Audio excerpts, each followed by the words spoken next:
এই সুজাতার মা, চলো পাশের বাড়ি পূর্ণিমার বিয়ে।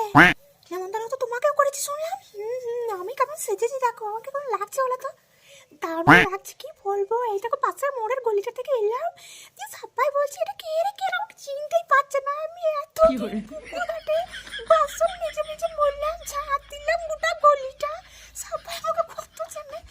এখন আমাকে কেউ চিনতেই পারছে না, কি বলবো। বলছে ওই মেয়েটা কে রে, দেখে মনে হচ্ছে বিদেশ থেকে এসেছে নাকি রে। এই তার পাশে তো দেখা যায় না, একদম লাল সকালে বাসন নিয়ে যাই, এই একটু বাসন। তখন আমাকে চিনতে পারছে না, এত সেজেছি না। আমাকে দারুণ লাগছে বলো দেখতে। আর সুজাতার মা তো আমাকেও খারাপ দেখতে লাগছে।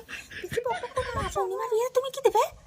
ও বাটি দেবে একটা। আর আমি তো ভাবছি ওই ঝাঁটা আর ওই বাসনের যে ইয়ে হয় না, খাপগুলো হয় না তো।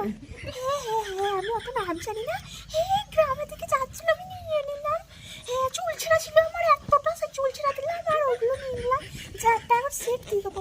এবার তো রান্না বান্নাই করতে হবে নতুন বউকে, তাই আমি ওইসব একদম বাসনের সেট ছাঁটা লাঠি আমি সব দিয়ে দেবো।